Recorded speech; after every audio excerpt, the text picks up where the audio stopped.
a pleasure to be presenting on one of my favorite subjects, the business case for Africa. You've heard all about me, so I don't need to repeat any of these things. Ran my first fund from 2015 to 2020. One of the first investors in Paystack. That fund returned a 5x DPI. I am a medical physician by background with a master's in finance, just finishing my PhD in finance. I write a lot of reports, so if you're not following me on LinkedIn or X, please do. I write about venture capital and macroeconomy. But one thing you might not know about me is I actually lived in Japan for 2 years. I was one of the youngest recipients of the MEXT government scholarship, which landed me in Tokyo working in a Japanese hospital. And I wrote my first book with my professor at the time in Tokyo, who on pediatrics, which was what I was doing at the time, pediatric emergency medicine. So I wanted to start my presentation with 3 or 4 reflections from being a Nigerian living in Japan. Number 1, I've realized that almost every culture in the world has a weird fermented food.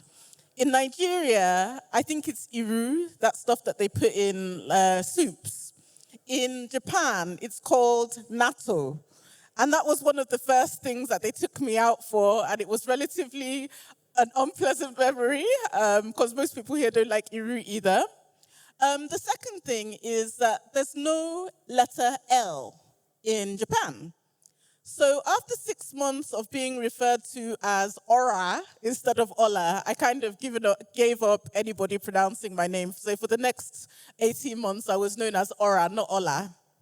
And the third thing is that I was working in a hospital as a doctor, but I couldn't pronounce, even though I'd been studying Japanese for years, I couldn't pronounce Japanese words. So whenever I introduced myself and said that I work in a hospital, everybody seemed to think that I was a hairdresser. And that's because the word for hospital and hairdresser or salon owner are like the same. It was like, I used to say bioin instead of bioin. And then people thought that I was like a salon stylist as opposed to a doctor. So it took me a few months living in Japan to realize why everybody thought that I was in the hairdressing business. So to our Japanese visitors, yoroshiku onegai shimasu. Hajimemashite. Konnichiwa. Moshi moshi. It's great to have you here. So I'm going to attempt to do a number of things in the next 10 minutes. I'm going to present on why Africa presents a strong business case for investors. I'm going to give 4 tips to founders for building in Africa. And I'm also going to give our Japanese visitors and anybody that has flown into this event an Afrobeats playlist to listen to and download on the way home. So the first thing that I wanted to talk about is corruption. And that's something that, as I'm flying around the world speaking about the African story, I hear people bring up. And I think when they bring up corruption, it's as if corruption is an African problem. But if you look at Botswana, Rwanda, Cape Verde, they actually outrank Mexico, Russia, and even some European countries like Greece in terms of global governance and global corruption indices. So when I speak to international investors, I say 2 things. Don't just read the headlines, read the trajectory. And I make the case that Africa is disproportionately scrutinized. And the playlist song that I have for this is a Nigerian artist called Wizkid, and the song is called Come Closer. So that's the first Afrobeats recommendation I have. And also remember that America was really corrupt at one point. But in that corruption, it produced its biggest billionaires and its biggest businesses. And as investment came into America, the private sector became stronger, and they were able to be more assertive to government because they were paying taxes and they were rich and they could take out politicians and they could install politicians. And there were more and more people with the wealth to be able to do that. So actually, as GDP per capita increases, corruption decreases because you can push back on bad policy by taking bad politicians out more effectively. The second data point is the workforce, and this is one of the most powerful things about Africa today. Africa is home to 1.4 billion people. By 2100, Africa will be 8 times bigger than China. By 2100, Nigeria alone, in terms of population, is projected to outpace China in terms of population. So Nigeria will be the biggest country in the world, second only to China.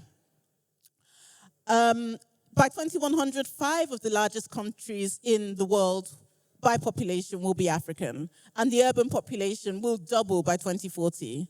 That's the next billion consumers, the next billion workers, the next billion innovators will all be on this continent.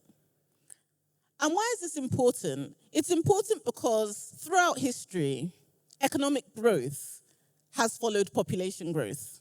There may be a few exceptions, but generally, when you see a big growth of population, economic growth follows it. And in fact, Elon Musk, I think in December, tweeted about the emergency in America and the fact that population is declining. And he referred to the Roman Empire, which was like one time the America of the world. And he said, like, one of the reasons why the American Empire declined was because of population decline. So he's very, very concerned about population decline. And seems to be single-handedly trying to solve that problem by having like more and more children every week. But the point remains that population increase and economic growth are at least loosely correlated. And we're not just populous, we're educated too. I think a major misconception is that Africa is a place where there's no talent and no skill and no education. But actually, if you compare to Southeast Asia, both on lower secondary and post-secondary, you can see that the rates of education are actually quite similar. Africa's workforce is scaling in size and in skill. My playlist recommendation for your Spotify for this slide is Banky W Lagos Party, an old one, but a cool one that I think talks about population and our Lagos vibe. The diversification opportunity. I can remember when Donald Trump earlier this year announced tariffs and the entire NASDAQ crashed, including the Magnificent Seven. GTB and Zenith didn't move, the two biggest stocks, or two of the biggest stocks in Nigeria. And that really shows, or is a hallmark of the case that I'm about to present, that actually when you look at Asia, when you look at LATAM, when you look at America, and when you look at Europe, they are actually correlated to the public markets in America. Africa has the lowest level of correlation to the public markets in America. So it's a great, investing in Africa is a great diversification option. People underestimate Africa, say it's too risky, too fragile. And I can remember when my friend Leke Acha was going around America, and he'd walk into a room and ask, how many companies do you think exist in Africa that are earning over $1 billion in revenue? And he never got an answer above 20. The actual answer is 400. But hardly any Americans would have guessed even up to 20. And it shows how underestimated the opportunity in Africa is. So Africa doesn't necessarily lack opportunities, but it also lacks an accurate perception. African innovation is going global. Some of the companies that you might recognize on this slide, Nando's, Zipline, InstaDeep, MediClinics, Rapid Deploy, Time Bank, are all companies that have managed to establish themselves from Africa to the world. It's also, finally, the most shocking point is Africa is the world's most efficient unicorn factory. So we've created 9 unicorns with less than $4 billion coming into the venture capital industry. We have more unicorns per dollar invested than either the US or Europe. That means that we're producing lean, mission-driven startups solving big problems.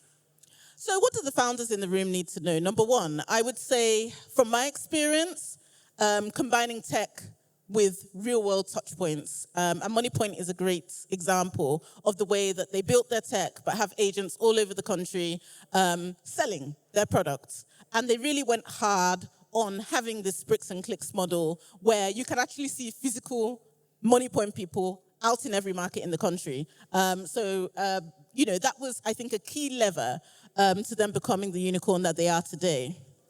The second is the Y Combinator motto, build what people want. And I think problem obsession is more important than product obsession. And I think that Inyi spoke about that earlier on. Be obsessed with the problem. Have direct user conversations, and build what people actually want. It's very easy to see a gap in the market, but there might not be a market in the gap. The third one, and I think this is the most important, and I'd have actually put it at number 1, is cracking distribution. And a company that cracks distribution really early on is Flutterwave. Flutterwave sort of started with a strategic partnership with Access Bank, one of the biggest banks in Africa. And I've seen a lot of success stories of startups really building from these massive distribution partnerships. Move, for instance, has a contract with Uber. And again, you can see that every single market where Uber has a presence, Move have been able to go in to those markets and follow their off-taker, in a way, into those markets. So cracking distribution is key. And the easiest way to do that is embedding yourself with some kind of distribution system. Aggressive sales, marketing, and business development. The best example of this is the bank that went from an unknown 124th, I think, bank in size to the biggest bank in Nigeria in less than 20 years. The founders of Access Bank, I think, were about taking secondary school exams. They were about taking JAM when GTB and Zenith were being founded. And within a few years, they became bigger than GTB and Zenith. They've been extremely aggressive on every form of sales and marketing and business development. They sell early and sell often, and I think that that's a key for startups to learn from as well. So, in conclusion, Africa's greatest innovations will come from people that understand its nuances, embrace its complexity, and commit for the long haul. So whether you're an investor or an entrepreneur, the time to engage is now. Early entrants will shape the platforms and the industries of tomorrow. So in this presentation, I've shared 5 data points for investors, 4 tips for founders, and a playlist to help you get into the African groove. Thank you very much.